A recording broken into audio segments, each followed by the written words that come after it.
Hello എല്ലാവർക്കും നമസ്കാരം. Welcome to my channel. അപ്പോൾ എല്ലാവർക്കും സുഖമാണെന്ന് വിചാരിക്കുന്നു. അപ്പോൾ മെഹന്തി നല്ല ഭംഗിയിൽ വൃത്തിയിൽ കിട്ടാനുള്ള 2-3 ടിപ്സാണ് ഇന്നത്തെ വീഡിയോയിൽ ഷെയർ ചെയ്യാൻ പോണത്. ഒന്നാമത്തെ കാര്യം എന്ന് പറയുന്നത് നല്ലൊരു മെഹന്തി കോൺ ചൂസ് ചെയ്യുക. അതായത് ഓർഗാനിക് ഹോം മെയ്ഡ് മെഹന്തി കോൺ തന്നെ യൂസ് ചെയ്യുക. കാരണം പേസ്റ്റ് നല്ല സ്മൂത്ത് ആണെങ്കിൽ മാത്രം നമ്മൾ ഡിസൈൻ ഭംഗി ഉണ്ടാവുള്ളൂ. ഞാൻ യൂസ് ചെയ്യുന്നത് ഞാൻ തന്നെ ഉണ്ടാക്കിയിട്ടുള്ളൊരു കോണാണ്. അപ്പോൾ അതിൻ്റെ വീഡിയോ ഓൾറെഡി ഞാൻ അപ്ലോഡ് ചെയ്തിട്ടുണ്ട്. അപ്പോൾ ഇനി ഉണ്ടാക്കാൻ ബുദ്ധിമുട്ടുള്ളവരാണെങ്കിൽ ഒരുപാട് ആർട്ടിസ്റ്റുകൾ മെഹന്തി കോൺ സെല് ചെയ്യുന്നുണ്ട്. നിങ്ങൾക്ക് അവരുടെ കയ്യിൽ നിന്നൊക്കെ വാങ്ങിക്കാം. ഓക്കെ, രണ്ടാമതായിട്ട് ശ്രദ്ധിക്കേണ്ട ഒരു കാര്യമാണ് നമ്മുടെ മെഹന്തി കോണിൻ്റെ ടിപ്പ് അറ്റം എപ്പോഴും ക്ലീൻ ആയിരിക്കണം. അതല്ലാന്നുണ്ടെങ്കിൽ നമ്മുടെ ഡിസൈൻ ആകെ പരന്ന പോലെ ഇരിക്കും. അപ്പോൾ അതിനുവേണ്ടി നമുക്ക് എപ്പോഴും ഒരു ടവലോ അല്ലെങ്കിൽ ടിഷ്യൂ പേപ്പറോ ഒക്കെ നമ്മുടെ കയ്യിൽ വെക്കാം.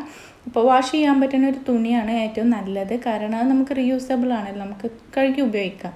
പിന്നെ പുറത്ത് നമ്മൾ വർക്കിനൊക്കെ പോകുമ്പോൾ ഒരു ടിഷ്യൂ പേപ്പർ തന്നെയാണ് നല്ലതും. ഓക്കെ, ഇനി മൂന്നാമത്തെ ടിപ്പ് പറഞ്ഞുതരാം. ഇതാണ് ഏറ്റവും ഇമ്പോർട്ടൻ്റ് ആയിട്ട് ഞാൻ ഷെയർ ചെയ്യാൻ ഉദ്ദേശിച്ചിട്ടുള്ളത്. അപ്പോൾ ഒരു എക്സാമ്പിൾ വെച്ചിട്ട് തന്നെ തുടങ്ങാം. അപ്പോൾ എന്താണെന്ന് വെച്ചാൽ നമ്മൾ ഏത് ഡിസൈനാണോ ചെയ്യുന്നത് അതിൻ്റെ മുന്നത്തിന് അതിൻ്റെ വളരെ ലേറ്റായിട്ടൊരു ലേ ഔട്ട് വരയ്ക്കാം. നമ്മൾ പണ്ടൊക്കെ പെന്നൊക്കെ വെച്ചിട്ട് ആദ്യം വരക്കും, എന്നിട്ട് അതിൻ്റെ മുകളിൽ മെഹന്തി കോൺ വെച്ച് ചെയ്യുമല്ലോ. അതേപോലെ തന്നെ ഇത് മെഹന്തി കോൺ വെച്ചിട്ട് തന്നെ വളരെ ലേറ്റായിട്ട് വരച്ചു കൊടുക്കുക.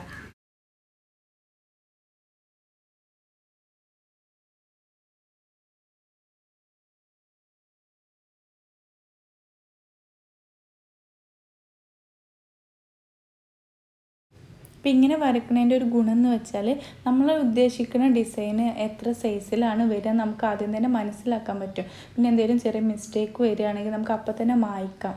അപ്പോൾ നമ്മൾ ഉദ്ദേശിച്ച ആ ഒരു സൈസിലും നമ്മൾ ഉദ്ദേശിച്ച സ്ഥലത്തും തന്നെ നമുക്ക് ആ ഡിസൈന് വരച്ചെടുക്കാം.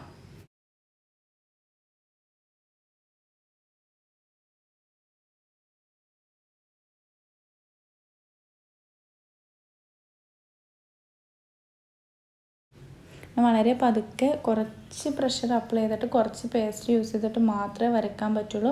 നല്ല കട്ടിയിലാണ് ഇത് വരയ്ക്കണത് എങ്കിൽ നമുക്കത് എന്തെങ്കിലും തെറ്റ് വരികയാണെങ്കിൽ മായ്ച്ചാൽ നമ്മുടെ കയ്യിലാകെ ബ്ലറായി പോവും.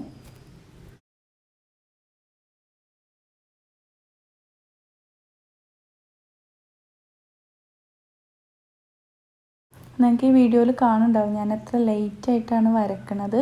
ഓരോ ഡിസൈൻ വളരെ കുറച്ച് പ്രഷർ അപ്ലൈ ചെയ്തിട്ട് പിന്നെ എന്തെങ്കിലും തെറ്റ് വരികയാണെങ്കിൽ നമുക്ക് നമ്മുടെ വിരൽ വെച്ചിട്ട് തന്നെ അങ്ങോട്ട് മായ്ച്ചെടുക്കാം. അപ്പോൾ ഇതാണ് മെഹന്തി നല്ല ഭംഗിയിൽ നീറ്റായിട്ട് വരയ്ക്കാനുള്ളൊരു ടെക്നിക്ക്. ഒരുവിധ പ്രൊഫഷണൽസൊക്കെ നമ്മൾ ശ്രദ്ധിച്ചിട്ടുണ്ടാകും, അവർ യൂസ് ചെയ്യുന്നൊരു ടെക്നിക്കാണിത്. അപ്പോൾ ഞാൻ എന്തായാലും ഇനി ഡിസൈൻ കംപ്ലീറ്റ് ചെയ്യാം. ഒരു ഫ്ലവറാണ്, ഒരു ചെറിയ ഫ്ലവറാണ് വരയ്ക്കണത്. ഇതിൻ്റെ ഷെയ്ഡിങ്, ഫ്ലവറിൻ്റെ ഉള്ളിൽ വരുന്ന ഷെയ്ഡിങ് ഞാൻ കൊടുക്കുന്നത് ഒരു നടുവിലൊരു ഗ്യാപ്പ് വിട്ടിട്ടുള്ള ഒരു ഷെയ്ഡിങ്ങാണ്. ഈ ഷെയ്ഡിങ്ങിൻ്റെ ഒരു പ്രത്യേകത എന്ന് പറഞ്ഞാൽ നമ്മുടെ ഫ്ലവറിന് ഒരു 3D ലുക്ക് കിട്ടും. അപ്പോൾ നല്ല ഭംഗിയുള്ള ഒരു ഷെയ്ഡിങ്ങാണിത്. അപ്പോൾ നമ്മുടെ ഔട്ട്ലൈനൊക്കെ വരച്ച് കഴിഞ്ഞു. ഇനിയാണ് അതിൻ്റെ അകത്ത് കട്ടിയിൽ വരയ്ക്കാൻ പോണത്. നല്ല പ്രഷർ അപ്ലൈ ചെയ്തിട്ട് നമ്മൾ നോർമലായിട്ട് വരക്കുന്ന പോലെ വരച്ചെടുക്കാം.